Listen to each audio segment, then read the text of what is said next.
Look at that. We made our guest smile. Good morning. That's because you threatened them with a hard intro. I did. And I'm not quite sure what that means. It sounds painful. I don't know what it means either, but that's what Ryan keeps telling me we're doing. So, good morning. You have joined a very special extra Distill It, a 360-degree view of life and sports today on Friday, which is so unusual. My name is Wendy Rosenthal. I am your co-host with the lovely, the fantabulous, the extra special, and thank God a little bit paranoid, Eira Switzer. I'll explain that in just 1 minute. Hello, how are you today? I am not paranoid. I am mindful. Diligent, vigilant. Vigilant, maybe that's a better word. Yes. Okay.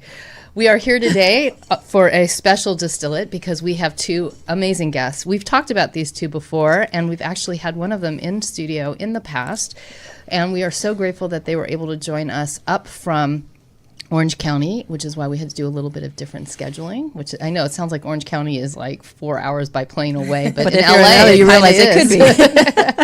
So we're going to change things up a little bit and not do our show exactly the way we always do it. But before we launch into welcoming them, there's two things that I want to say. First of all, is we're very happy to be at the UBN Go Studios with Tony, who is sitting in for our lovely Ryan today. Welcome. Yay, Tony. Yay, Tony. Also, I want to tell you that we love to hear your thoughts. You can call in anytime or comment on our Facebook pages. The call-in number is 323-524-2599. I remember that. Very, very good. So please call in. I am sure that there is a lot that you can share with us today. And one final thing, I don't know if you joined us yesterday, but we had a freestyle day, which was lots of fun, and we had one very funny conversation launched by an article a friend of mine had sent me about her favorite story of the week, which was unfortunately a baseball player in the Cubs game. It's not funny. It's not funny. I'm anticipating where you're going with this. Yeah, well, so we had a whole conversation about the fact that this baseball player hit a foul ball. It hit a little girl. He was traumatized by it. Thankfully, she's okay, but it was like a very big deal. And we had an ensuing conversation about, the fact is that baseball is a dangerous game, relatively, and how Eira, when she goes to baseball games, no matter where she's sitting, is constantly being vigilant and watching where the ball is, because she is very concerned that she is going to... And still, it moves too fast for me. I mean, I'm not pretending that I can catch everything, but I don't move. Yeah, she's like sitting like a hawk, and I was laughing because I'm like, oh my God, like I've never, ever in my life been to a baseball game where I even think 1 second about that. Yeah. In fact, I was saying that my dad has seats to the Dodgers game, and we're behind the screen behind home plate, and I'm often very disappointed because there's no chance I'm going to get a foul ball hit in my direction because the screen's there. Right. So I'm completely upset. You're like, thank God that's where I want to sit. Yeah. But interestingly, Eira sent an article, a follow-up article, and I thought it was worth just sharing. Yes. That, because I did not know this, that every year there is, I'm going to try and find quickly the number, but something about 1,750 fans every year are injured by a foul ball. Right. Shocking, right? Yeah. Not to me, because I'm aware of this. That's why I'm vigilant. I mean, what exactly is shocking about things? This is what I was telling you. This is why you have to be vigilant. More fans are hurt every year than batters. Yes. Exactly. It is more dangerous for a fan to attend the game than for the actual players to play the game. And so, like, here's my question: netting all around. This way, you don't go. They're not going to do full netting all around. You don't know that. That's ridiculous. Then you wouldn't have home runs. It's ridiculous. You can. You see the home run. It's going to go. I mean, clearly, you see the guy's not going to get the ball. Home run. Yeah. That's why you're not going to many baseball games. I didn't realize. I thought you were a fan, and I was like, why doesn't she go? Because she goes to everything else. I do. I go to everything. It's like I just sitting there like. But when I'm there and I have my kids with me. But now I understand why. Thank you.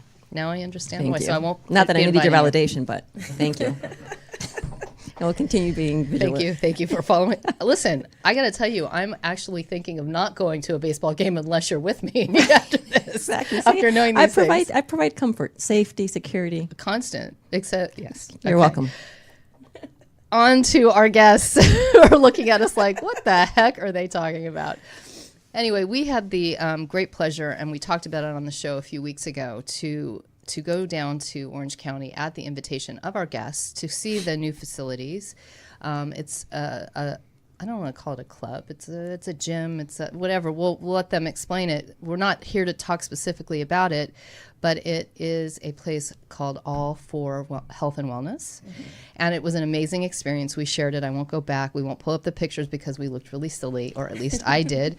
But it's an amazing facility that is kind of a multidiscipline, everything to keep you healthy, from not only the training, but cryotherapy to physiotherapy to assessment on where your body is. And we were honored to go through that. And so over the next few weeks, we're going to be having some of the people around the organization come in because we were so impressed with it, but also they have amazing stories. And that's why we wanted to welcome in today Big Will. Can I call you Big Will Robertson or just Will Robertson or whatever? Big Will Robertson and Adrianne Spear, who has been with us in the past to talk about body mechanics. And so we're very happy to welcome you back. Thank you. Thanks so much for being here. Oh my God. It's like a rock concert. Was that a new? Awesome. I want that. What the hell have you been holding back on me for? You know how I like applause. Okay, that's how we're starting the show from now on. From here on out. That's awesome. Thank you for a whole sharing. new standard. Welcome. Thank you so much for coming. Thank you. My pleasure. One of the reasons, and we're going to let you introduce yourselves and share a little bit about what you guys do specifically, but there was two amazing parts for me about visiting you guys, and it happened to be both of you. I loved the cryotherapy. I loved all the other stuff, but Will actually sparked this inner boxer in me that I did not know I had. So true. She walked out. She's like, I can do this. I can do this. I got to go find a place. I had no idea I was going to love it. I can do this. I can hit, and I was strong, and I felt good, and it was Yeah. really amazing. And Adrianne actually made me sit up straight. I don't know what you are doing to somebody's body, but without barely touching me, my whole body changed. It was absolutely incredible. So we wanted to get them in to talk a little bit about their personal journeys, because Will was an MMA fighter, which blows my mind. Yeah. And I've always wanted to talk to somebody who does that because I can't understand it. And Adrianne, you've had a journey of your own through volleyball. Now I understand you are becoming a boxer yourself. And so we want to hear kind of what does it mean to change discipline also in sports, and how do you overlap the skills that you had from volleyball into boxing, which seems completely disparate, but I'm sure it's not. So welcome. Who wants to start? Yeah, we'll let Will go. Oh, wow. I'm not much of a storyteller, but I'm going to tell my come story. on. Here we go. I'm from New Orleans, Louisiana. Yeah. Grew up a little fat kid because I love to eat. I feel like she's like, you got something on your nose. Get that green thing out of your tooth. Okay. So great. So I'm from New Orleans and love food. I was programmed to absolutely love food because food is happiness. You are in a room of food lovers. Yes, I love that. Just so you I know, feel we comfortable. love. Yeah, Yes, totally. I love the vibe in here. Yeah. We can go get some food after this. From New Orleans. Yeah. Parents divorced, very early on in my life. So my mom moved me to L.A. So I grew up in L.A. Yeah. Okay, spent most of my life out here. Didn't get into sports until high school. So I just basically sat around for a long time eating donuts and rich food and whatever I wanted to so that I can just maintain my happiness. Sure. And eventually got into football.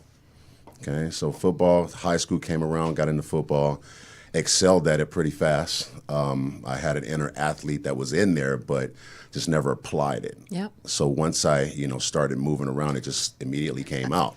I have to just stop you right there because I love what you just said, an inner athlete that just didn't know how to come out. And the only reason I'm stopping you is because I think that you should trademark that, by the way. But no, because I think that's one of the reasons we love doing this show is that there are so many people that have inner athletes in them. Absolutely. But don't know how to bring them out. And don't know how to have that discipline. And I think that it's a beautiful thought that, we all have it.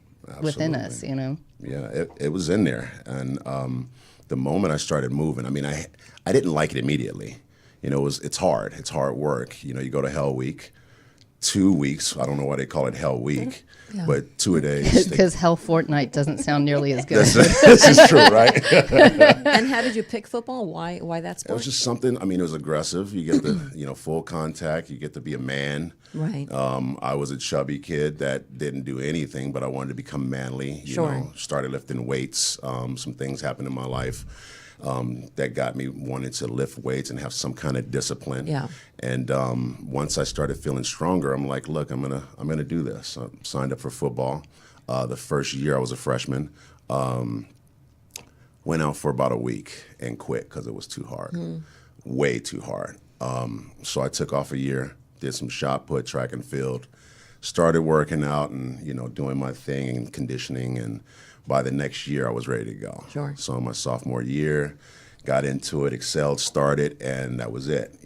I'm like, okay, I'm an athlete. I can do my thing. I can hit hard. I can shine, live under the spotlight sometimes, and work with a team of guys. I mean, I've never worked with before. Right. It was fun. So inner confidence, grew and started bodybuilding and did a bodybuilding show in high school. And sophomore year. Look at him. He's getting Greased really up shy. a little bit with some olive oil and a G-string. And And that's really why you became you let your inner we athlete asked you out. for photos. Absolutely. You didn't send us those photos. Oh, I didn't bring that those, would be huh? up, Darn it. and our audience would Tony, be can very you see if happy. there's anything online, Let me please? call my mom. She might have some on the wall. So, I mean, with that, I want a poster next time you come. I'll hook it up. I'll sign it, too. Heck yeah. But the confidence grows. You start excelling in other things and feeling good. And from there, I don't know, high school was fun. Last year of high school, got in a little trouble, had to move to San Diego and finish up school, and didn't really like that. Left all my friends and had to be in a whole nother situation. And it was only three weeks. Sure. I mean, 3 months. And basically took off 2 months, 1 month of school completely, just partying and not being interested in it because it was basically a depression. Sure. Away from everything that I was comfortable with and had to finish off somewhere else. So it was like, okay, whatever, I'll go to school if I want to. I'm staying with friends who were basically my guardians because it was the only choice my mom had at the time to get me through school. And got the news from one of the teachers, well, from all of the teachers, the principal, saying that I'm going to fail. I'm not going to graduate. I've missed 30 days of school in 3 months, and unless I buckle down and focus, we're not going to be walking. I'm like, no, I can't let my mom down like that. So I went to each and every one of the teachers, and I'm like, what in the heck do I have to do to make this happen? So lunchtime, after school, everything I needed to do, studied, and went from F's to D's. Yeah. So, we passed with all D's Right. when I was a B+ student. Right. I'm kind of smart, okay? Not just a pretty face. But I did Or a pretty body. Thank you very much. Waiting for the poster. It's coming. So we got through that. Graduated with my friends, went back to Hawthorne High. That's where I went to high school, and accomplished that. She was happy. She was a happy lady. We got through that, and then I wanted to play football at Orange Coast College. So I moved to Orange County. That's where my mom moved after all the struggle with me getting in trouble. She actually ended up moving to Orange County, and that's how I discovered Orange County.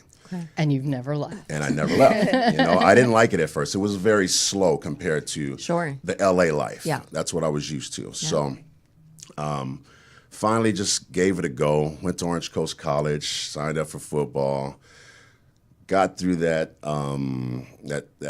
struggle of trying out for the team, and finally made the team and started playing, and then I blow my knee out.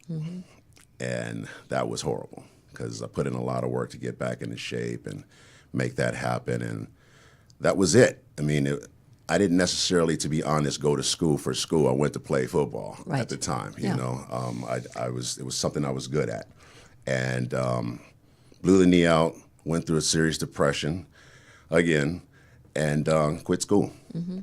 So I got a job to pay the bills, and I was on my own. So that was the only way to make it happen. From there, you know, it was just, what do we do now? So I just worked and worked and worked, and then years later, I mean, I got a job at multiple gyms, you know, became a personal trainer, and eventually I found a trainer, Matty Orlando, which is one of my best friends. He introduced me, one of my clients actually that I was personal training was like, hey, do you want to join me to see a trainer for cardio? Because I was a big dude. I was about 300 and something pounds. Wow. Muscular, big belly, but liked being big at the time. I was young. I could handle it. The joints were okay. Yeah. And went to get in some cardio. Wouldn't do the treadmill stuff. It was too boring. So got into the boxing, then eventually got into JKD, Jeet Kune Do, and I loved it.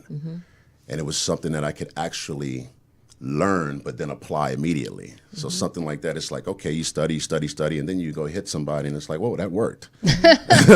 I'm going to do more. Here, Tony, stand up. Should we Let me show you, demonstrate? Tony. Come here. You know what? That's what I was doing. It didn't take me long. It was and quick. I had a good right hook. I heard you were walking down the street just starting trouble with people She after was. one I was session. Yeah, she was. I was I tried to ready. keep her in check. It's been very I dangerous. had the whole Okay. thing. You My, good? my son, I came in, I was showing him. He was a pushover. I didn't have to do much, so I felt really proud. Well, I taught you well. You did. Good job. It was Good very job. short, but it was very effective. Very good job. So got into it, and I mean, my coach would ask me because it was something that I was good at immediately. Also, you know, as an athlete, I can just see somebody do it, and I could replicate that, you know, just by seeing it. And I loved it, but I didn't want to fight. I just wanted to do it for cardio, and I just keep learning. And I also didn't want cauliflower ear, and I didn't want teeth missing. Exactly. I'm a big dude and kind of intimidating looking already. Without teeth, it would It would be a catastrophe. That smile would not be as lovely. It wouldn't be. I put some paper right there. Yeah. Or something. Anyway, did that for a while, and I think it took me about 8 months to get to the point where something actually occurred in my life of some family stuff, and instead of me taking the negative road, I took that energy and I took a fight. And I'm like, if I don't do something right now, something's going to go down, and I'm going to end up paying for it later on with all the stuff that was going on in my head. And took a fight. So I started training for it. And we started training really hard. And I mean, my coach brought in some heavy hitters to come in and help get me in shape, you know, bring the reality check to it. And these guys whipped my butt. I just want to stop because, you know, not everybody who listens watches MMA. So can you just quickly, first of all, describe what it is as a sport? Like, It's a thrill. It's a thrill ride. Okay, It's but the hardest basically, thing. I was going to say, but basically it's not, it is based on boxing, but it has more than boxing in it. Absolutely. You got right? boxing, you got jiu-jitsu, wrestling, kickboxing, Muay Thai kickboxing, savate.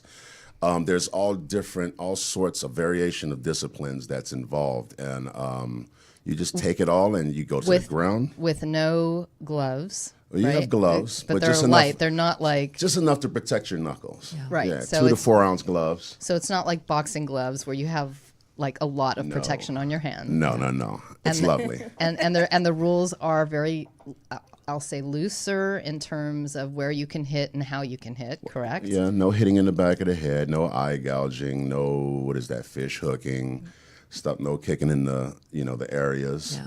Can I say, do I have to say areas and stuff? Or do I have No, to be, you okay. can say Private Tony, parts. Regions. We're an online radio network, which gives us a lot more Freedom. Oh, so you can't get kicked in the balls. Exactly. Okay, no kicking in the balls and stuff. Okay, cool. Only Tony can decide if our content is inappropriate. I'm since good? he owns- All right, okay. cool. Thanks, Tony. All right, I can just be me then. Yeah. So, there's light rules, but you have to follow the rules. Right. And So for me, it's the reason why I wanted to talk about it a little bit, and we don't have to spend hours on it, but I just find it fascinating. It's for a person like me who doesn't understand the sport well, it looks like you're going out to street fight and get your ass kicked. And that's what it looks like from the outside. That's what it Absolutely. looks like. So I really wanted to talk at least a couple minutes about dispelling that, because for me, it's like, I don't understand why it's a sanctioned sport, why people do it. It's like, it looks like it. Because even for people who are comfortable watching boxing, for example, or strictly wrestling or strictly kickboxing, they're challenged to sit and watch an MMA fight because it seems so much more aggressive and over the top and brutal, and and you hear some and you see some horror stories. You see things. Yeah. That's the visually appealing thing about it is it gets bloody. People are getting elbows, they're getting kicked to the head, they're getting all this, choked out and stuff. But when it really comes down to it, it's been proven to be safer than boxing because there's no standing count, get back up, get hit again, get back up, get hit again. For the most part, when a guy's dazed, they stop the fight. Yeah. Yeah, they won't let him get beat to bloody pulp. I mean, it happens sometimes, but and the reason being is they're coherent enough to keep going. They're still fighting, so you're not going to stop a fight early and disappoint the fans, and that just means also that the guy's okay for the most part. So. Well, having just been hit on the head, I believe that I was okay. And no, I mean, I'm saying this for real, but you feel the effects. Oh yeah. We have a caller. Let's take it real fast. Okay. Hi, caller. How are you? I'm doing good. How are you doing? Fantastic. Who's this? This is Joe. Hi, Joe. What is your question, or what would you like to say? Welcome. Well, I've got a purebred chocolate lab. She's sitting right here next to me. Her name is Ginger. Hi, Ginger. She's got a full legal name. And I just want to know, I'm on disability, and I want to head out west with my dog. What do you see about that part of it? I'm not sure you're calling into the right show. It might Are be a you a psychic. psychic? No. Well, some people like to believe I might be, but I don't think I can help you today. Well, I'm so Adrianne, sorry. do you have a gut feeling about this? He might have called him in the right place. I think you should travel on to the west. Yeah. It's beautiful. The air is clean. The vibration is beautiful. Yeah. Your dog will live a longer life. You guys will have a good time. I mean, you got the beach. You can fly kites too. Well, I'm not going to the ocean. I'm going out to Arizona, out in like no man's land, where we won't be bothered by helicopters and all that kind of stuff. We can sit there like a couple cowboys. She's a cowgirl because she's a dog and a female. But Arizona is beautiful. we can. It's good for your health. Nice and warm. And what I want to know is if I'm going to be able to make it from Michigan out to Arizona and find a piece of property out there where that her and I and we'll come into town, like we'll be out like maybe 10, 12 miles out in the boonies. Yeah. And we can come into town and get our food and go back. And Sure. Okay. Thanks, Joe. Is this going to work? I think it works. We wish you the best of luck. And thanks for calling. Little did you know that you were going to have to drum up your psychic abilities today. That was I'm like so That's proud of awesome. you guys. It was amazing. Yes, indeed. That's awesome. Anyway, thank you for sharing their other abilities. Going back to the conversation about MMA fighting. So you've dispelled one myth, and that is that, it's very, very dangerous. What's the appeal to it though? I mean, from your perspective, more than boxing, say? Is there? Is it a chance to incorporate all of the different disciplines that you were talking about, Absolutely. or is it that's it? It's just to most people, there's a lot more going on. It's a lot more action. I mean, if you can throw a punch, an elbow, a kick, choke someone out, flip them, throw them, and I love boxing. Don't get me wrong. Yeah.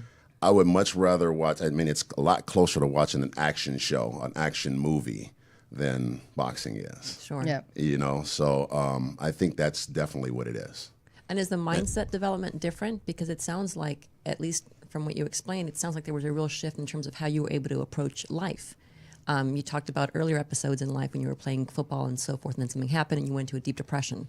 But when you had that sort of experience later on in life where things were going on and you chose to take on that first fight, you didn't refer to a deep depression that you went into. You chose to be much more proactive and then take on a fight that was going to help you get through whatever you were going through. Absolutely. So was there a shift in your mindset that you can attribute more to the style of MMA training, maybe more of the influence of the martial arts or anything else that was going on at the time that varies from football? Right. You know what? I was still young, so I still had a kind of a more volatile mindset. But it was just the just jumping into it every single day, working that energy out of me, and I would get my butt kicked, but the guys that were kicking my butt, they were my brothers. Yeah.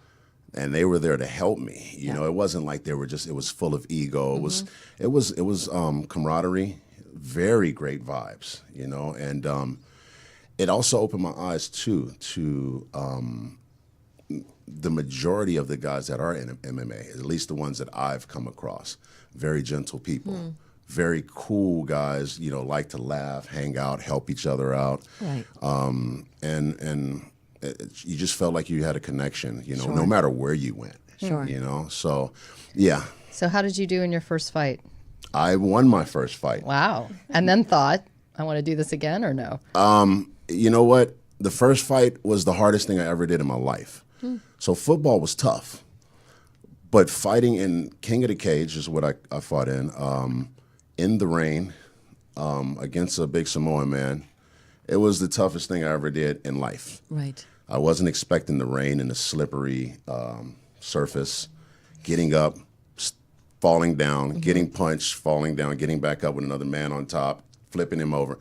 So the first round, I was a disaster. Yeah. However, I trained so hard for so long because I didn't mention that they postponed my fight 3 times. Oh my God. Yeah, and in the fight world, you can train your butt off and expect to fight, and the only thing that's on your mind is that fight. You're getting into the ring or the octagon with another guy that may destroy you, and if you don't train your butt off 100% every single day, you're going to look like crap, you're going to feel like crap, who knows what's going to go on in your head after, and what it's going to do to your mindset afterwards. So you give it your all. But when you do that, and a couple weeks before the fight, they tell you your opponent backed out. Yeah. You're like, whoa, what am I going to do now with all this? Right. Yeah, I need to fight. I need to fight. And it's in there. So it happened 3 times, and I was losing my mind. Finally, we get the fight. We're at Saboba Casino, and it rains hard. And this is an outdoor venue. And they're telling us we can back out of it. I'm like, no, bro. I got to do something. I'm fighting no matter what. Sure.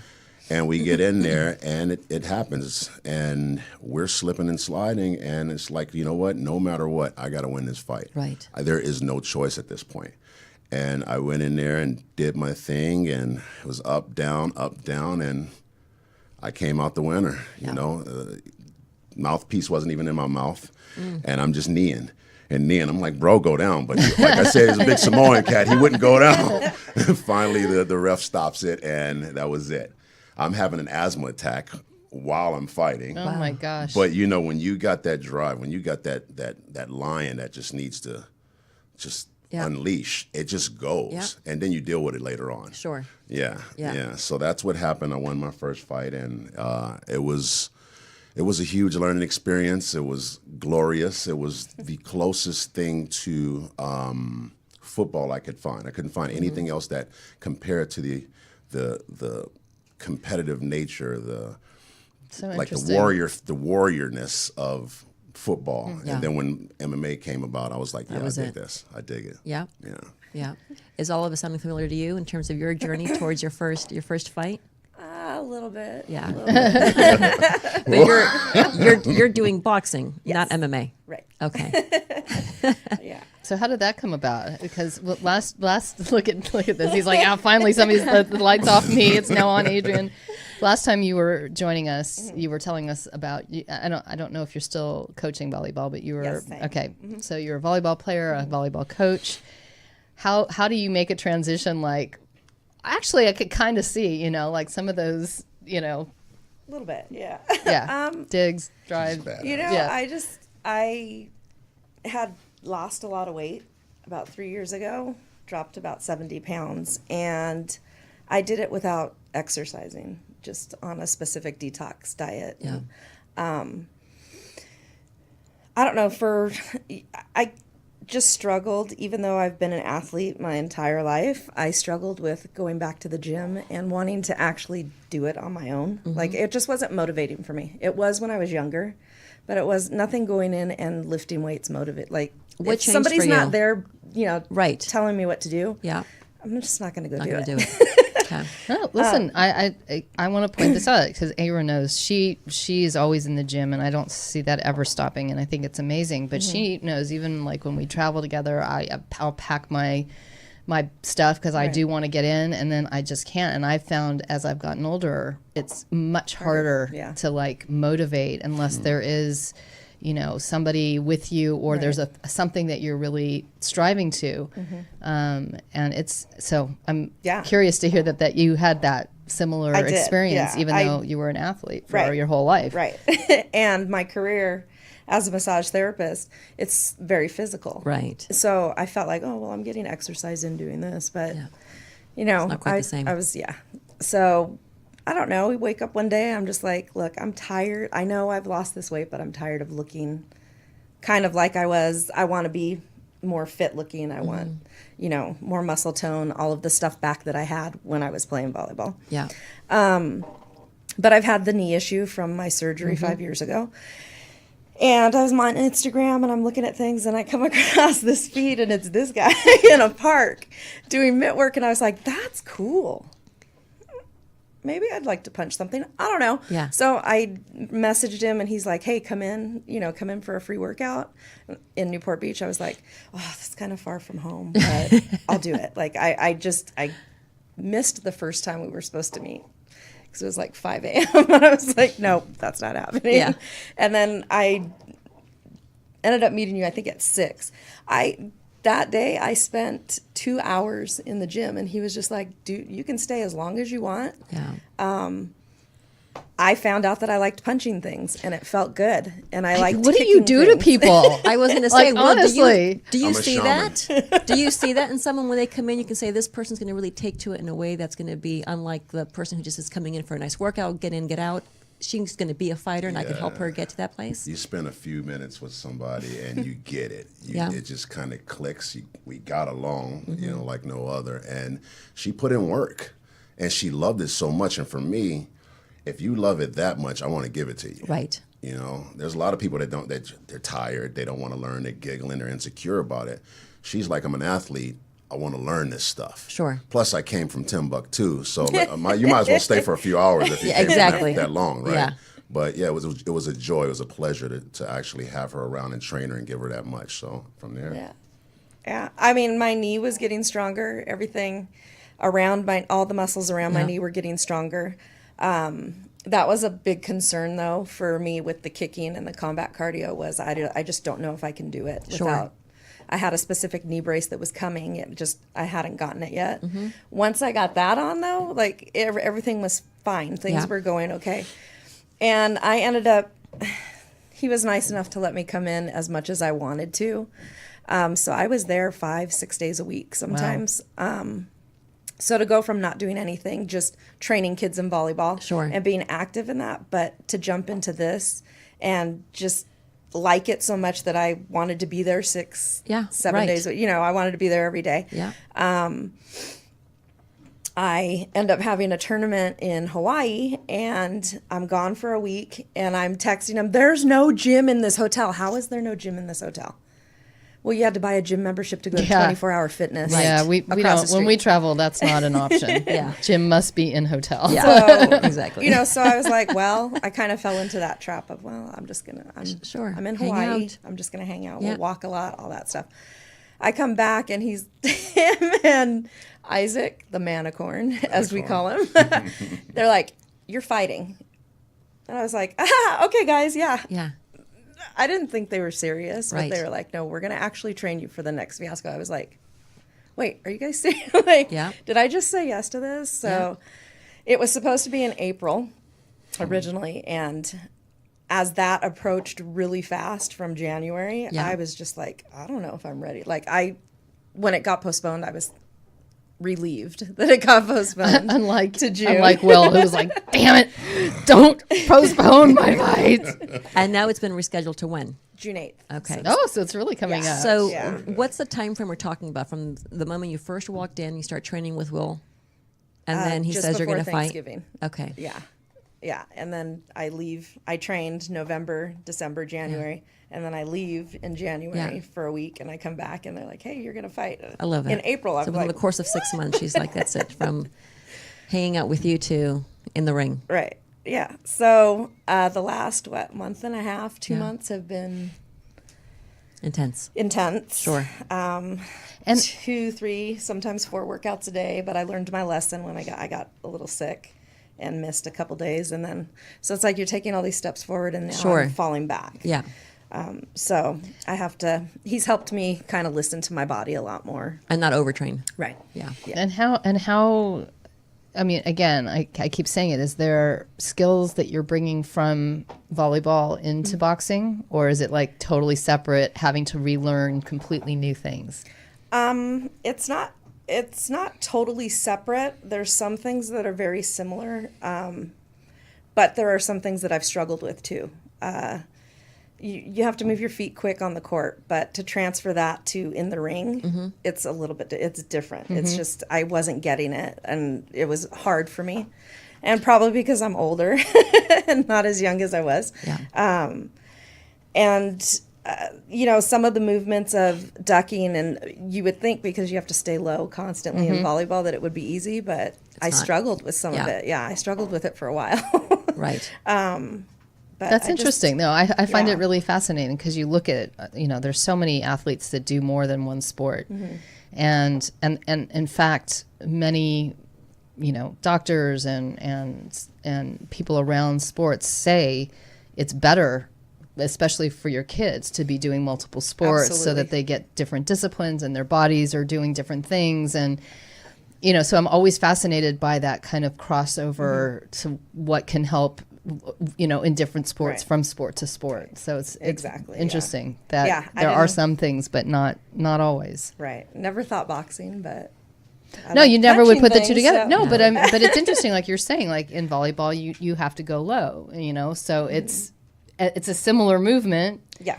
And you'd think if you mastered it in one place, it would be simple to transfer that. And it doesn't necessarily mean that it is. Exactly. Right. So, but like at the beginning stages, and I would say up until a couple months ago, I was too low. And but I'm not supposed to be standing up. Like they're like, bend your knees, but don't be down so low. I was like, but this is my volleyball training. Like I'm supposed to be down low. Yeah. So I had a hard time with that. We're learning it all. Yeah. Trying to get that out. So there were similarities, but I had to change some of them. Yeah. Even though I understood them and my body understood some of it. And I think that's when you hear from a few athletes that having that background doesn't necessarily help you. Like if you're starting from scratch and you don't have to relearn, you're kind of a step ahead of the game. Right. Well, and like in volleyball, when you're attacking or you're running an offense, you have to make those split decisions in seconds as to where you're going to hit the ball. Sure. Figure out the angles, all of that stuff. Yeah. There's angles in boxing that I can't figure out. I've had a hard time figuring that out. Yeah. And the quick thinking, you would think it would come, that I would relate to it a little bit better, but knowing what combos to throw or when to do it or when to get your head out of the way has been a struggle. I hope that you really worked on that for your fight next week, because getting your head out of the way is probably a good thing. I don't know. I haven't really gone as far as you have, but it's been a huge focus for her. Just move your head. Move your head. Well, I just Don't remember. get hit. No, it's so interesting because even in the 10 minutes that I got with Will, even that idea of keeping your hands up. Right. Like I was, he kept going, put your hands up. Yeah. Put your hands up. I'm like, I've had to do so many burpees protect yourself. for that. No, but it really does not come naturally funny enough to put your hands up. Exactly. So I do this and it'd be like, I'm exactly. ready for the next one. Yeah, like, right. You're going to be out. You're going to be on your ass in 5 seconds if you don't put your hands up. Until you start getting people throwing punches at you. Right. Once you get those punches thrown at you and you get hit, you're like, wait a minute. Yeah. See, this helps. I want to protect myself. This helps. Yeah, absolutely. Sure. See, that's the thing that scares me about boxing, though, I have to tell you, is like getting actually hit. I don't know that I have a desire to actually have to face getting hit. Yeah, I don't ever want to get for hit. everybody. No. I don't ever want to You get know hit. when you get hit, Yeah. and you either turn on and you go forward or you retreat. Sure. You know if you're built for it or not. I don't think I'm built for that. Yeah. I think I'm good for, I like the boxing. I like hitting things. Right. Yeah. I might like hitting others. Be a good bully. Yeah. Yeah. It's just the idea of like getting hit in the face. Even hit in the It's rough. body. It's I think rough, she tried to man. bully me a little bit that day. I saw her. You saw it in Yeah, her eyes. and I've seen Things her do changed. that to others. Yeah. You know, it's in there. I want to make sure we cover a couple of things because time does go by so fast. Number one, I want to make sure we get to spend some time hearing you discuss Wardance Training, which is really so not just unique but spectacular in what you offer. And then I want to talk just a bit about how you two came together to end up at All for Health and Wellness, because I want to make sure we walk away having spent a few minutes talking about where people can find you and what you're doing now. Absolutely. War dance. Wardance Training. Wardance is a ritualistic exercise that most, tribesmen go through right before battle, right before war. Yeah. Okay, battle for us is symbolic, for life to life. And it gets you ready, mind, body, and soul, mind, body, and spirit. So with our training, we like to focus on the mindset, the body, and the soul, to keep you balanced, to keep you right, and for the rest of your life, not just for this short-term goal or whatever. We want you to discover things about yourself. Sure. So with the weight training, with the martial arts, with the flexibility, the mobility, and there's mindset on top of that. We try to get you to engage, within yourself and to dig, to figure out what you're truly capable of. War dance, once I realized I couldn't fight anymore because of the injuries and stuff, I really didn't want to fight. I got 2 knee surgeries after my second fight. Yeah. To get it all cleaned up and fixed. And I was like, wait a minute, I feel good. I don't have to be in this much pain all the time. Sure. Maybe I'll just start teaching people instead of trying to do this fight thing. And I started doing it, and it's just such a rewarding feeling when you can help somebody through a craft that you've developed and give them love and give them that energy through something like boxing, kickboxing, on top of the weight training and everything else. But they come out feeling so comfortable and confident, within themselves, and figure out things that they never thought they could actually do with the stuff that I give them. Yeah. And that's what really War Dance is about. For me, it's giving a whole lot of love, having people enjoy themselves when they come in. Like, just be yourself. If you're an executive, you're a lawyer, if you're a mom, if whatever, your grandmother. Yeah. Anybody, any age can come in and play with us. Sure. And I call it playing because that's what we do. I mean, we get the results, number one. Sure, but you're having fun while you're doing it. We have a lot of fun. We had a lot of fun. Your We really website- enjoyed it. Your website describes a appreciate bit of the animal flow work that you do as part of Wardance Training, which I don't think many people know about. I've done some and I love it. I think it takes you to a completely different place. It's But cool. for those who will visit your website and see animal flow, can you tell us a bit about what that means exactly? Animal flow is it's movement. Okay, it's quadrupedal movement, on all fours, contralateral movements, stepping. So whenever you move, pretty much for the most part, if you climb up a ladder, it's always right arm, left leg. Left arm, right leg. If you crawl, same thing. If you walk, same thing. You don't walk right arm, right leg. Otherwise, you'd be walking kind of weird all the time. But in order to be at maximum capability, maximum performance when you're doing anything, you have to learn how to connect that way. So with these movements, it's a combination of mind-body connection with flexibility, mobility, and it's really fun because you feel like sometimes you're a break dancer or you're like doing yoga moves with a little bit of break dancing fun. with a Well, little and you do feel like there's a whole new energy that takes over, and you're like, where did this come from, right? Right. Referring to that inner athlete earlier, it's like Yeah. we've got these Right. tendencies within us, and once you can just even create that tiny opening to it, Yes. you completely let it go Right. and explore it, which is And you awesome. have to be mindful. Yeah. You have to connect with yourself. Just like yoga, it's the same thing. Keep it slow, you connect. Otherwise, you can't do all these movements. And it forces you to Think. think. Sure. Yeah. Yeah. No, that's one of the things that I have found with disciplines like karate and boxing, and now hearing about this. Those are really all mind, body, soul connections. You have. It's like there's some sports that I don't feel like you have to think as hard. And I say this all the time. I like to run. Running, I meditate when I run, because that's the only time I can meditate, because I'm not thinking. I'm just moving, right? And so when I started doing karate, and the time that we, like you were saying, put your hands up, like you have to be so in the present, and you have to be so much thinking about what you're doing that it really does. It's a different kind of training. And I encourage anybody who's listening, especially for people who are, I'm going to say over 40, but even more so over 50, like that kind of exercise, and you may think you can't do it. Sure. But actually, that's the kind of exercise you should be doing. Yeah. Because I know for me, it lights my head up in a different way. Right, when I have to think about where I'm standing, how I'm moving, what the combination is. In karate and other martial arts, you're going through steps of a kata or whatever, and you really have to think.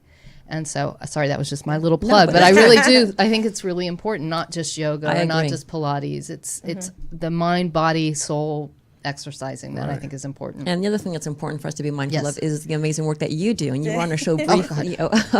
We mentioned briefly earlier when you were on our show and we discussed body mechanics. But can you tell us a bit about what you're doing? Really fast, though, because we have 3 minutes. Yes. So I'm doing corrective bodywork. Yeah. I watch people, their gait movement, analyze what the dysfunction might be going on that's probably been going on for quite a long time. And then I figure out from there what I need to release and get them to a more optimal level of performance. Yeah. With that, I follow it usually with neuromuscular calibration, and that is tapping into the brain connection with the stabilizing muscle connections, where the muscle memory may be having gaps, causing this stuttering effect when we actually do the movements that we do every day. Sure. But now, again, tapping into thinking constantly. Yeah. You're having to think about 5% of your body force, and not too many people really understand their body well enough to know what 5% is. So a lot of people want to strong arm things. Yeah. We have to slow it down. And really what it's doing is just getting the brain to wake up, stop taking that little break, because all of our big muscle groups are working, and start firing signals to the stabilizing muscles so that they're firing at the same time, so that these athletes or weekend warriors or anybody that's having issues with arthritis or anything like that start to move better. And it truly was incredible. Movement. Yeah. I literally because fell. The shift is instant. It's instant. I got off the table, fell over. Yeah. Because honestly, my body didn't know what to do. Oh my God, I didn't know what to do with myself. Right. Got up and was standing straighter than I had in, 25, 30 years. Yeah. Like my shoulders went back automatically. Like I wasn't even trying. It just was happening. Right. I was like, what the? And it was 15 minutes. I don't even think you did a whole session. You just did 15 minutes. It was unbelievable. Yeah. So all of this can take place at, again, this amazing facility called All for Health and Wellness. I always want to say wellness first for some reason. It is in Orange County. The website will be coming up shortly. I'm sure Tony will gladly put it up there. And we want to thank you for being with us, for coming all the way up here. Truly, whether it's them individually or at the facility, it's worth checking them out, because, like I said, we were there for an hour and a half, and it was impactful because we've now talked about it many times on the show. So and still talk about it, and we people still talk all the time, all the time. So, is the website the best way to reach you, or do you guys have other contact information for those who want to find you? We have Facebook, Instagram. Facebook for me is it's All for Health and Wellness, of course. Yeah. Personally, it is Big Will, which is one word, Robertson. Okay. All right. And you, Adrianne? Don't make that mistake, by the way. Don't put big space Will. Never, or else I'll get her to beat you up.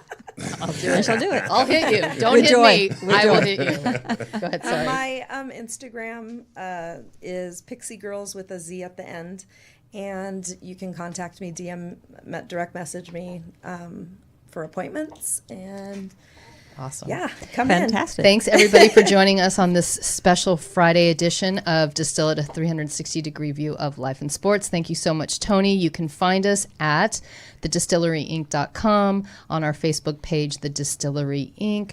You can also hear us and download these shows on on all of your favorite podcast platforms, iTunes, iHeartRadio, Spotify, CastBox, Stitcher, and many, many more.